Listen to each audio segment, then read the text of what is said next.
Hello प्रिय छात्रों एवं छात्राओं, नमस्कार। मैं हूं आपका दोस्त डीकेएस और आपका हमारे चैनल पर हार्दिक स्वागत है। दोस्तों, आज की जो क्लास है, इस क्लास में हम बहुत ही ज़्यादा इम्पोर्टेंट पॉइंट को पढ़ने वाले हैं। तो आप कहेंगे सर ऐसा कौन सा पॉइंट है जो बहुत ज़्यादा ही इम्पोर्टेंट है? तो आप अपने आप से समझ सकते हैं।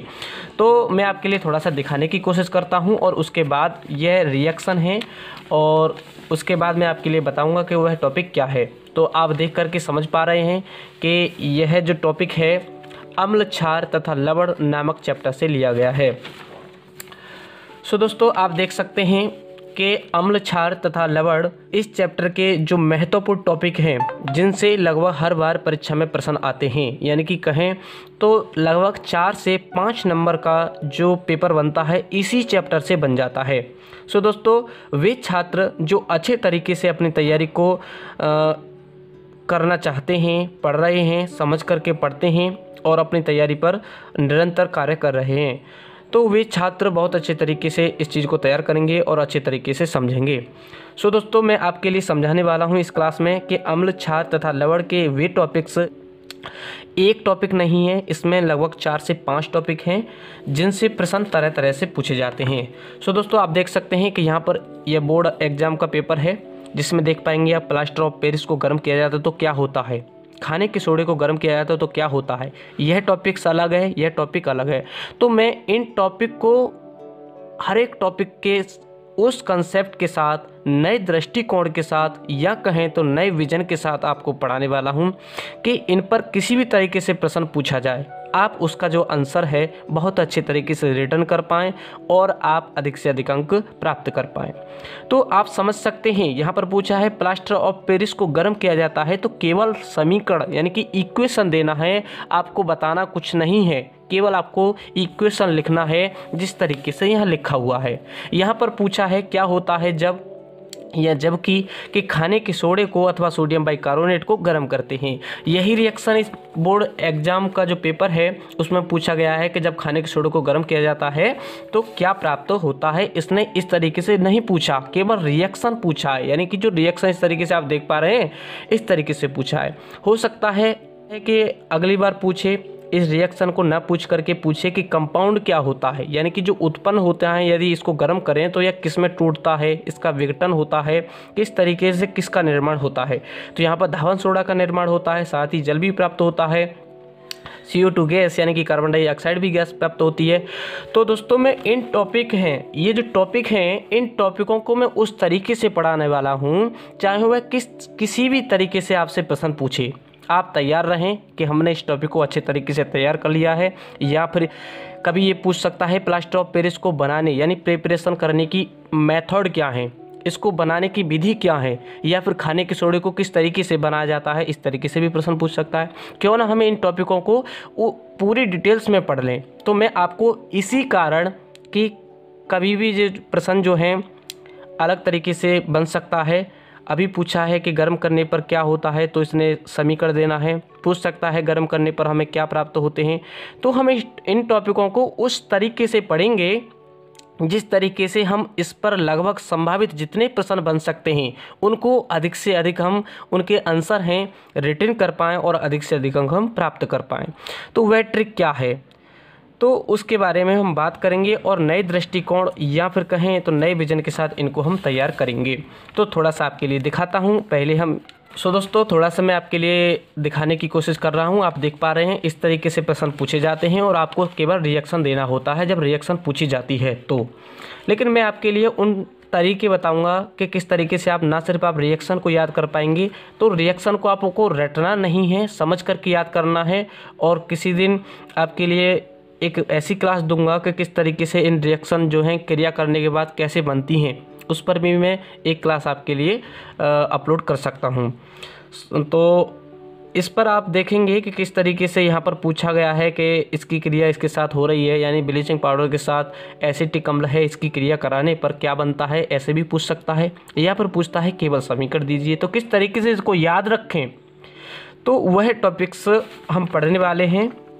अच्छे तरीके से हर एक टॉपिक को हम क्लियर करने वाले हैं। तो आप देख पा रहे हैं कि यह जो टॉपिक है अभी पूछा था प्लास्टर ऑफ पेरिस, यहाँ पर पूछा है तो आप देख पा रहे हैं प्लास्टर ऑफ पेरिस को गर्म किया जाता है तो क्या होता है। तो यहाँ पर हमें बताना है कि प्लास्टर ऑफ पेरिस, सबसे पहले इसके बारे में अधिक से अधिक जानकारी को हम पढ़ेंगे, यानी डिटेल्स में इसको हम पढ़ लेंगे, कैसे बनाया जाता है, सूत्र क्या होता है, नाम क्या होता है, केमिकल नेम क्या है, या फिर नॉर्मल यानी साधारण नाम क्या है। इस तरीके से इस पर प्रश्न पूछे जा सकते हैं। इसकी क्रिया जब किसी अन्य कंपाउंड के साथ, अन्य किसी कंपाउंड के साथ या फिर कहें तो यौगिक के साथ क्रिया कराई जाती है तो क्या बनता है। इस तरीके से इस पर जितने भी प्रश्न लगभग बनेंगे उनको हम पढ़ेंगे। कभी कभी जो मल्टीपल चॉइस क्वेश्चन होते हैं उनमें यहाँ से प्रश्न रखा जाता है, यह कैसे रंग का होता है, इसका गुण क्या है, फिजिकल प्रॉपर्टीज रखी जाती है। ऑप्शन में 4 ऑप्शन मिलते हैं, उसमें से एक ऑप्शन आपके लिए सही होता है जिसको आपको सिलेक्ट करना होता है। तो वहाँ पर पूछा जाता है कि प्लास्टर ऑफ पेरिस है, वहाँ पर खाली स्थान होगा है, या फिर पूछा है क्या है, कैसा है। तो वहाँ पर दिए होंगे ऑप्शन कि यह सफ़ेद रंग का चूड़ होता है, वहाँ पर कह सकता है, और भी कोई ऑप्शन रख सकता है। तो वहाँ पर एक ऑप्शन आप, यदि आपने टॉपिक्स को अच्छे तरीके से पढ़ा है तो आप क्लिक कर पाएंगे और अच्छे तरीके से उसको रिटर्न कर पाएंगे। तो आगे मैं पढ़ाने वाला हूँ आपको खाने का सोडा है। जिस तरीके से आप देख पा रहे हैं कि इसमें भी पूछा है खाने के सोडे को गर्म किया जाता है तो क्या प्राप्त होता है, या फिर कहें तो क्या होता है, केवल समीकरण देना है यहाँ पर। तो इस टॉपिक को भी मैं बहुत अच्छे तरीके से आपको पढ़ाने वाला हूँ। चाहे इससे कितने भी लगभग अधिक तक संभावित प्रश्न बने, आप अधिक से अधिक उनको सॉल्व कर पाएंगे। तो मैं आपके लिए ऐसे ही बहुत सारे टॉपिक हैं जो बहुत ही ज़्यादा ही इम्पोर्टेंट हैं, इनको मैं पढ़ाने वाला हूँ, अच्छे तरीके से पढ़ाने वाला हूँ, इन रिएक्शन को भी समझाने वाला हूँ। आप देख सकते हैं, थोड़ा सा मैं कोशिश कर रहा हूँ आप देख पाएँ। तो ये टॉपिक्स है, सोडियम बाइकार्बोनेट के उपयोग देख रहे हैं आप। तो इन उपयोग को कैसे याद रखेंगे, रट्टा नहीं मारना है, आपको समझ करके तैयार करना है। यह जो टॉपिक हैं दोस्तों, इनसे लगभग हर परीक्षा में प्रश्न पूछे जाते हैं, हर बोर्ड एग्जाम में प्रश्न आते हैं। करीब करीब इसी चैप्टर से 4 से 5 नंबर का पेपर बन जाता है कभी कभी। क्योंकि ऐसा क्यों होता है इस बात को आप समझ सकते हैं, क्योंकि इसमें जो टॉपिक्स हैं दोस्तों अलग अलग टॉपिक हैं, किसी एक टॉपिक से प्रश्न नहीं बनता। इस बार इससे पूछा है तो अगली बार किसी और टॉपिक से पूछ लेता है, और टॉपिक से टॉपिक बदलने के बाद भी वह प्रश्न को भी बदल देता है। कभी पूछता है रिएक्शन को तो कभी पूछता है प्रोडक्ट्स यानी उत्पाद को, कि इसकी क्रिया इसके साथ होती है तो क्या बनता है हमारे लिए बताइए। लिखना है आपको, उसको बताना है, उसका नाम देना है, इस तरीके से पूछ सकता है। कभी कभी रिएक्शन भी पूछता है, जैसा कि आप इस पेपर में देख पाए हैं कि क्या होता है, जबकि उन पर भी मैं बात कर। दोस्तों हम पढ़ रहे थे, क्या पढ़ रहे थे फिर, अभी हम पढ़ रहे थे अम्ल, क्षार तथा लवण यानी कि एसिड्स, बेसेस एंड साल्ट्स, इसके बारे में पढ़ रहे थे। अम्ल, क्षार तथा लवण। अभी हमने लवण को नहीं पढ़ा है, क्षारक को पढ़ा नहीं है, क्योंकि क्षारक को मैंने दोस्तों आपको बोर्ड पे पढ़ा दिया है, उससे आप याद रखेंगे। लेकिन फिर भी थोड़ा सा आपके लिए मैं बता दूंगा। अम्ल हम पढ़ रहे थे, अम्ल के बारे में हमने सारी डिटेल से देखी थी कि किस तरीके से अम्ल होते हैं, और अम्ल के शब्द की उत्पत्ति कहाँ से हुए, साइंटिस्टों का जो मत है वह क्या है, अम्ल के प्रकार क्या हैं, कौन सा अम्ल प्रबल होता है, कौन सा अम्ल दुर्बल होता है। तो ये सारी चीज़ें हम पढ़ चुके हैं दोस्तों। अब हम पढ़ने वाले हैं आगे की क्लास, और बहुत ही जल्दी तरीके से, बहुत ही अच्छे तरीके से पढ़ेंगे जल्दी, क्योंकि आपका सिलेबस जो है अच्छे तरीके से कंप्लीट हो पाए। सो दोस्तों, आप फिजिक्स पर भी क्लास चाहते हैं या फिर चाहते हैं कि बायोलॉजी की क्लास भी आपके लिए अपलोड की जाए, तो आप कमेंट करके ज़रूर बताएंगे और आपके लिए वह क्लास जल्दी से अपलोड की जाएंगी। सो दोस्तों, हम पढ़ चुके थे, यहाँ तक हमने टॉपिक को पढ़ लिया था कि अम्ल के जो रासायनिक गुण हैं वह क्या होते हैं। तो इन टॉपिकों को मैंने उस क्लास में पढ़ा दिया है। तो ये जो टॉपिक हैं बहुत ही ज़्यादा ही इम्पोर्टेंट हैं, क्योंकि इस टॉपिक से 2 चैप्टर आपके लिए क्लियर होते हैं। क्यों होते हैं? अम्लों की क्रिया धातु से कराने पर या धातु कार्बोनेट के साथ कराने पर क्या होता है। तो एक बार तो अम्ल से पूछ सकता है कि अम्ल के लिए। अब हम पढ़ रहे थे धातु कार्बोनेट के लिए, तो धातुओं की जो विशेषता पढ़ेंगे, प्रॉपर्टीज ऑफ मेटल्स पढ़ेंगे, वहाँ पर भी आप यही लिखेंगे कि जब धातु कार्बोनेट, किसी धातु का कार्बोनेट जब अम्ल से क्रिया करता है तो वहाँ पर भी इसी तरीके से लिख देंगे। तो कुछ छात्र इस तरीके से तैयार करते हैं, बहुत अच्छा है, और अच्छे विजन के साथ आप तैयार करते रहें। सो दोस्तों, आज की हम क्लास में यही पढ़ने वाले हैं। यहाँ तक हम पढ़ चुके थे किस तरीके से धातुओं से क्रिया करते थे और क्या क्या उत्पाद देते थे। तो थोड़ा सा हम पढ़ लेते हैं अम्लों के प्रयोग। उसके बाद हम उसके पश्चात हम इन टॉपिकों को पढ़ेंगे जो यहाँ पर देख पा रहे हैं हम। खाने का सोडा है, कास्टिक सोडा है, प्लास्टर ऑफ पेरिस है, कितने प्रश्न हैं इनसे बनते हैं। धावन सोडा है, सोडियम बाइकार्बोनेट इसको कहा जाता है, सोडियम कार्बोनेट धावन सोडा यानी कि धोने का सोडा कहा जाता है। वाई किसके लिए बोला जाता है, यहाँ पर जो एस दिखा है सोडियम यानी Na, बाई मतलब कि H, कार्बोनेट CO3 को हम कार्बोनेट पढ़ते हैं। वहाँ पर होता है Na2CO3 यानी कि सोडियम कार्बोनेट, वह होता है धावन सोडा। यह होता है खाने का सोडा यानी कि बेकिंग पाउडर या कहें तो सोडा। तो इस तरीके से आपको याद रखेंगे। तो पहले से थोड़ा सा हम पढ़ रहे थे, उसके बारे में चर्चा करते हैं। क्या है अम्ल के हम उपयोग देख रहे थे, उपयोग कहाँ कहाँ होते हैं इनको समझते हैं, उसके पश्चात इन्हीं टॉपिक पर हम चर्चा करेंगे। तो कमेंट करके ज़रूर बताना दोस्तों, आप यदि किसी भी टॉपिक पर आप जो एनालिसिस करते हैं, यहाँ पर आप थोड़ा सा पढ़ रहे हैं और समझते हैं, थोड़ी सी जानकारी आपको पता है, तो आप कमेंट करते रहिएगा। तो बहुत सारे स्टूडेंट हैं जो बहुत अच्छे तरीके के साथ पढ़ रहे हैं दोस्तों, तो और हमें सपोर्ट भी कर रहे हैं बहुत अच्छे तरीके के साथ। तो और हम भी उन्हें सपोर्ट करेंगे दोस्तों। हमारी तरफ से जितनी भी लगभग सहायता बन सकती है आपके लिए हम करेंगे, और आप भी अपनी थोड़ी पूरी सहयोग करें और हम भी आपके लिए सहयोग करने के लिए तैयार हैं। तो अब हम करते हैं इस चैप्टर को तैयार अच्छे तरीके से। अम्लों के प्रयोग यानी यूज ऑफ एसिड्स पढ़ने वाले हैं। तो सबसे पहले पढ़ते हैं सल्फ्यूरिक अम्ल का उपयोग कैसे होता है। तो आप देख पा रहे हैं मल्टीपल चॉइस क्वेश्चन बनता है, वहाँ पर पूछा जाता है, अच्छे तरीके से इसको समझ लेंगे। H2SO4 जो है दोस्तों, H2SO4 जो है जिसको हम कहते हैं सल्फ्यूरिक अम्ल, इसका उपयोग कहाँ होता है, इस पर आपको अलग अलग नहीं लिखना है। वह कहेगा अम्लों के उपयोग के बारे में लिखिए। तो आप क्या कहेंगे, अम्लों के उपयोग हेडलाइन डालेंगे। यदि आपको लगता है कि पेपर सॉल्व करने में आपके लिए पास अच्छा टाइम है और अच्छे तरीके से आप पेपर को सॉल्व कर पा रहे हैं, तो आप हेडलाइन डालते जाएंगे। जैसे H2SO4 का उपयोग अलग से डालेंगे ऐसे हेडलाइन, और फिर उसके बारे में लिख देंगे कि इसका उपयोग लेड बैटरियों में होता है, पेट्रोलियम उद्योग में होता है, प्लास्टिक बनाने में, कृत्रिम रेशे बनाने में।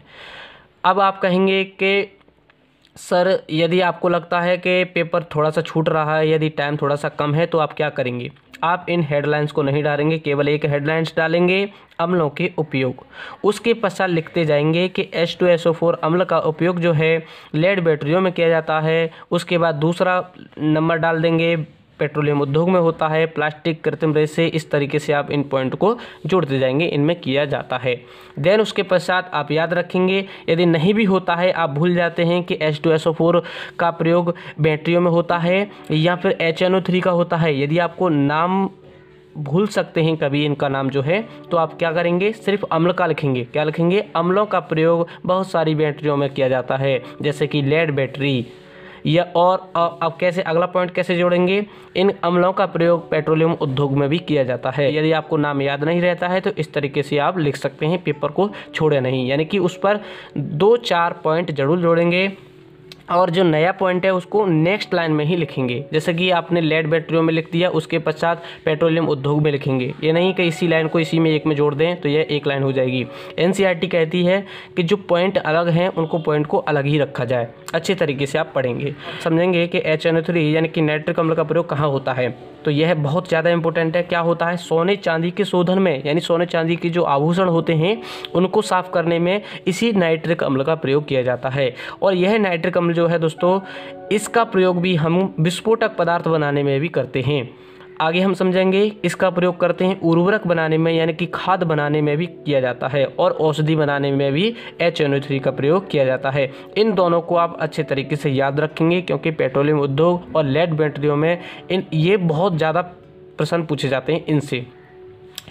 अब आगे बात करते हैं कि HCl यानी कि हाइड्रोक्लोरिक अम्ल का प्रयोग कहाँ होता है। तो आप कहेंगे कि सर इसका प्रयोग कपड़ा उद्योग, कपड़ा रंगने में, कलाई से पूर्व लोहे की चादरों को साफ करने में किया जाता है। किस तरीके से आप लिखेंगे, HCl हाइड्रोक्लोरिक अम्ल का प्रयोग कपड़ा उद्योग, कपड़ा रंगने में, कलाई से पूर्व लोहे की चादरों को साफ करने में किया जाता है। सो दोस्तों आप देख पा रहे हैं कि HCl अम्ल का प्रयोग जो है कपड़ा उद्योग, कपड़ा रंगने में, कलाई से पूर्व कपड़ा उद्योग में यानी जहाँ पर कपड़े बनाए जाते हैं वहाँ पर हाइड्रोक्लोरिक अम्ल का प्रयोग किया जाता है। कपड़ा रंगने में जैसे कपड़ों को जो कलर किया जाता है उसमें भी इसी अम्ल का प्रयोग करते हैं, जिसको हम कहते हैं HCl यानी कि हाइड्रोक्लोरिक अम्ल। कलाई से पूर्व लोहे की चादरों को साफ करने में HCl अम्ल का प्रयोग किया जाता है। आप यदि लेबोरेटरी में जाएंगे यानी कि जो प्रयोगशाला होती है उसमें जाएंगे तो आपको देख पाएंगे कि HCl अम्ल जो केमिकल बोतल्स होंगी उनमें लिखा होगा। ये भी सभी अम्ल लगभग आपके लिए बोतलों में मिल सकते हैं, अच्छे तरीके से आपको उनको देख सकते हैं। तो HNO3 को सोरिक अम्ल कहते हैं। HNO3 को क्या कहते हैं? सोरिक अम्ल, यानी यही जो है नाइट्रिक अम्ल, इसको हम सोरे का अम्ल भी कहते हैं क्योंकि यह पोटेशियम नाइट्रेट यानी कि KNO3 जिसको हम सोरा कहते हैं, क्या कहते हैं? सोरे से बनाया जाता है। HNO3 को किससे बनाया जाता है दोस्तों? पोटेशियम नाइट्रेट यानी कि सोरे से बनाया जाता है, या सोरा होता है, सोरे का सूत्र होता है पोटेशियम नाइट्रेट, जिसको हम HNO3 का निर्माण करते हैं। इस तरीके से आप इनको याद रखेंगे बहुत अच्छे तरीके के साथ। और इसकी जो अगली चैप्टर की क्लास है इसको मैं अलग टॉपिक में पढ़ाने वाला हूँ, जैसा कि अब खाने का सोडा, इस टॉपिक को पढ़ाने वाला हूँ। देन उसके पश्चात मैं आपके लिए पढ़ाऊँगा धावन सोडा किस तरीके से, जैसे कि आप देख पा रहे हैं प्लास्टर ऑफ पेरिस, इस पर भी क्लास कराऊँगा अच्छे तरीके से, बहुत बढ़िया तरीके से आपके लिए। अब इस चैप्टर पे भी क्लास मिलेगी आपके लिए। इन टॉपिक्स की क्लास आपके लिए बहुत जल्दी अपलोड होने वाली है। और आप कमेंट करके यदि किसी भी टॉपिक को आप पढ़ रहे हैं और आपको उस टॉपिक पर आपको जितना भी आता है, यदि आप उसको समझ रहे हैं, अच्छे तरीके से एनालिसिस कर रहे हैं, तो आप उस पर अपनी राय भी लिख सकते हैं। आप कमेंट के माध्यम से अपनी राय उस टॉपिक पर रख सकते हैं, कमेंट में लिख सकते हैं।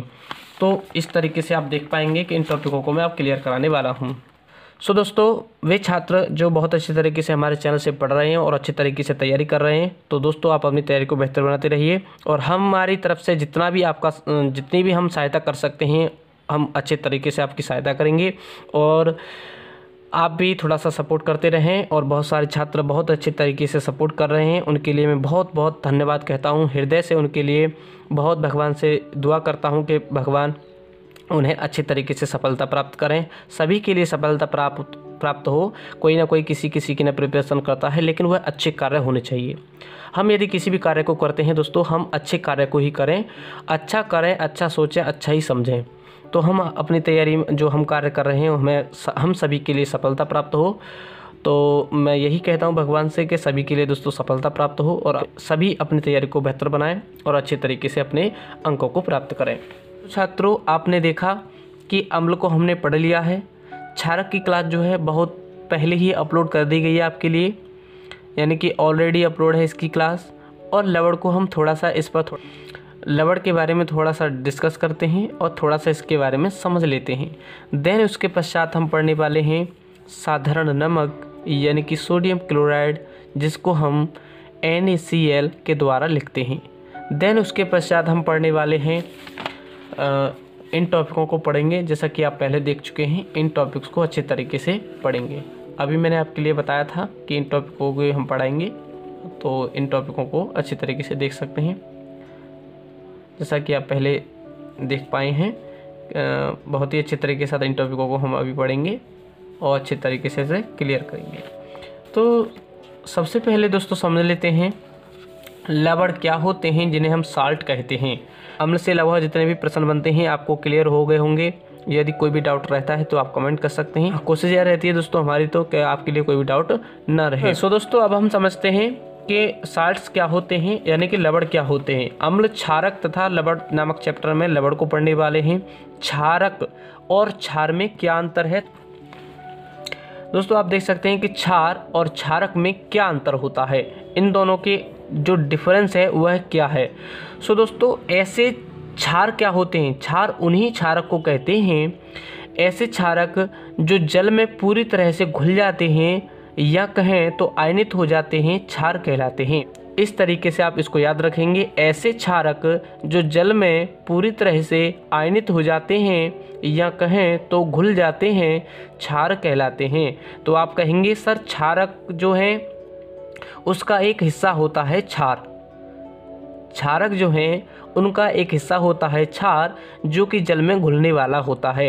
यानी जो क्षारक का वैसा हिस्सा या वह क्षारक जो जल में घुल जाएंगे या घुल जाते हैं क्षार कहलाते हैं।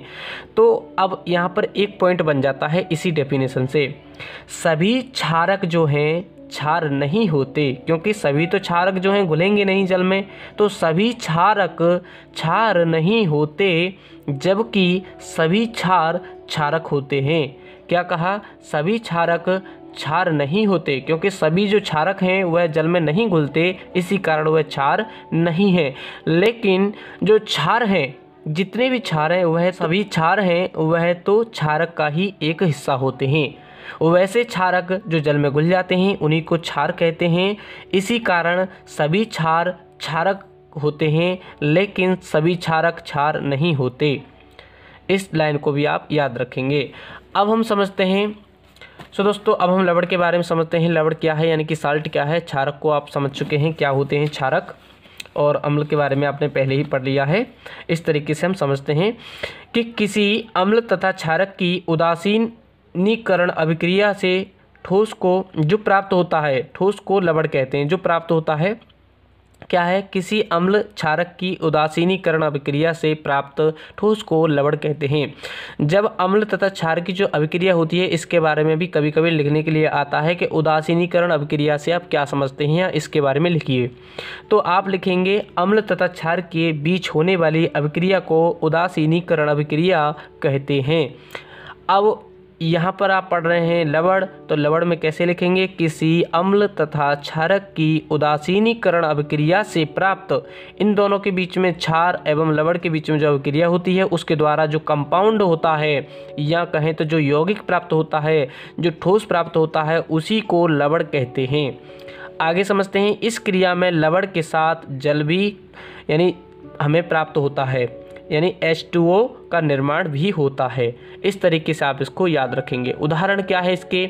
एग्जाम्पल है, यदि अम्ल है HCl, यह हाइड्रोक्लोरिक अम्ल है। क्षार है NaOH, यह भी एक अम्ल है और यह एक क्षार है। या कहें तो क्षारक तो है ही, क्योंकि इसका वह हिस्सा जो जल में पूरी तरह से घुल जाता है क्षारक कहलाता है, इसी कारण इसको हम क्षार कह रहे हैं। तो HCl प्लस NaOH यानी अम्ल प्लस क्षार इजिकल टू लवण। तो लवण कौन सा बना? NaCl प्लस H2O, यानी वहाँ पर जल बनता है, और NaCl यानी कि सोडियम क्लोराइड बनता है। इस तरीके से आप याद रखेंगे। यहाँ पर यदि नमक निर्माण की विधि यानी कि साधारण नमक बनाने की विधि आपसे पूछी जाए तो इस रिएक्शन को आप लिख सकते हैं। यह रिएक्शन ही आपके लिए बहुत ज़्यादा इम्पोर्टेंट है, क्योंकि अब हम पढ़ते हैं साधारण नमक के बारे में, जिसको हम कहते हैं sodium chloride. Na capital N small a capital C और स्मॉल l। Na सोडियम को Na से लिखा जाता है। Cl क्लोराइड होता है, NaCl सोडियम क्लोराइड। इसको इस तरीके से पढ़ा जाता है। अब आप कहेंगे इसे बड़े स्तर पर समुद्री जल से अन्य लवणों के पृथक्करण से प्राप्त किया जाता है। बहुत सारे लवण होते हैं जो समुद्री जल होता है उसमें, तो वहाँ से प्राप्त करते हैं हम साधारण नमक को। क्या कहा? NaCl यानी कि सोडियम क्लोराइड को कहाँ से प्राप्त करते हैं? बड़े स्तर पर जो समुद्री जल में लवण जो पाए जाते हैं उनके पृथक्करण से। पृथक्करण का मतलब होता है उनसे अलग किया जाता है। पृथक्करण का मतलब है जो बहुत सारे लवण होते हैं उनसे इस लवण को, ये भी एक लवण है, इसको अलग करके प्राप्त किया जाता है। इसे चट्टानी लवणों से भी प्राप्त किया जाता है। इस तरीके से याद रखेंगे। इसको बनाने की विधि क्या है? हाइड्रोक्लोरिक अम्ल प्लस NaOH यानी sodium hydroxide. Na sodium hydroxide. Hydroxide किसको पढ़ते हैं? OH यहाँ पर आएगा, हाइड्रोक्साइड पढ़ा जाता है। इजिकल टू में आप लिखेंगे NaCl प्लस H2O यानी कि जल बनता है, और सोडियम क्लोराइड यानी कि NaCl बनता है। आगे देखते हैं NaCl के उपयोग क्या हैं। यहाँ पर आप देख पा रहे हैं कि HCl की क्रिया जो है सोडियम हाइड्रोक्साइड यानी NaOH, OH क्या होता है? हाइड्रोक्साइड होता है, के साथ क्रिया कराने पर नमक मिला है, और प्लस हमें नमक प्राप्त हुआ है, प्लस में हमें जल भी प्राप्त हुआ है। तो अब हम इसकी जो प्रॉपर्टीज़ हैं उसके बारे में भी समझेंगे, और इसके पहले उपयोग समझते हैं। सबसे पहला उपयोग आप जानते हैं कि भोजन पकाने में इसका उपयोग किया जाता है। दूसरा है कास्टिक सोडा यानी KOH, जिसको कहते हैं caustic soda. NaOH caustic soda यानी कि NaOH सोडियम हाइड्रोक्साइड को ही कास्टिक सोडा कहा जाता है। इसका निर्माण भी इसी के द्वारा होता है। आगे बात करते हैं, धावन सोडा बनाने में भी किया जाता है, बेकिंग सोडा बनाने में भी किया जाता है जिसको हम खाने के सोडा के नाम से जानते हैं, व्यंजक चूर्ण बनाने में भी किया जाता है, आदि के निर्माण में उपयोग होता है। इस तरीके से आप इसको याद रखेंगे। अगला है उन देशों या स्थानों में, यह साधारण पॉइंट है, इनको याद रखेंगे। दूसरा है उन देशों या स्थानों में जहां भारी हिमपात होता है, जहां पर भारी मात्रा में बर्फबारी होती है, वहां पर क्या होता है, बर्फ़ को हटाने के लिए यानी कि रास्ता साफ करने के लिए बर्फ़ पर NaCl डालकर यानी नमक को डालकर बर्फ़ को हटाया जाता है, यानी उसमें प्रयोग किया जाता है। आगे बात करते हैं हम कि इसका जो अगला पॉइंट है चौथा, जब अधिक पसीना आता है हमें तो वहाँ पर जो पेशियाँ होती हैं वहाँ से दोस्तों लवण की कुछ मात्रा डिक्रीज हो जाती है, क्योंकि पसीने में बहुत सारे लवण होते हैं। तो जब अधिक पसीना आने से शरीर की मांसपेशियों में एटन का मतलब होता है जो थकावट सी होती है, अर्थात पानी के साथ NaCl की कमी हो जाती है, नमक की कमी होने लगती है जो पसीना निकलता है उसी के साथ। तो क्या होता है, लवण निर्माण यानी कि जो प्रिपरेशन कंपाउंड्स होते हैं यानी कि साल्ट का जो निर्माण होता है या विद्युत अपघट्य को रोकने के लिए लेना चाहिए इसको हम, तो हमें चाहिए साल्ट चाहिए क्योंकि NaCl की कमी होती है, तो वहाँ पर या फिर विद्युत अपघट्य को रोकने के लिए हमें किसको लेना चाहिए, नमक को लेना चाहिए। तो इसके बाद हम पढ़ेंगे कास्टिक सोडा यानी कि NaOH सोडियम हाइड्रोक्साइड, जिसको हमने अभी पढ़ा था, अभी आपने देखा था कि NaOH यहाँ पर आप देख पा रहे थे कि कास्टिक सोडा बनाने में इसका प्रयोग किया जाता है। तो यहाँ पर आप देख पा रहे हैं इसको किस तरीके से बनाया जाता है, अच्छे तरीके से इसको पढ़ेंगे। फिर देन उसके पश्चात व्यंजक चूर्ण को पढ़ेंगे, ब्लीचिंग पाउडर इसको पढ़ेंगे, किस तरीके से इस पर प्रश्न पूछे जाते हैं उनको पढ़ेंगे। तो आपके लिए दोस्तों इस जो ये टॉपिक हैं इनकी क्लास जो है आपके लिए बहुत अच्छे तरीके से बहुत जल्दी अपलोड होगी, और आप अपनी तैयारी को बेहतर बनाते रहिए, साथ ही अपने देश को बेहतर बनाएं। थैंक यू दोस्तों, नमस्कार।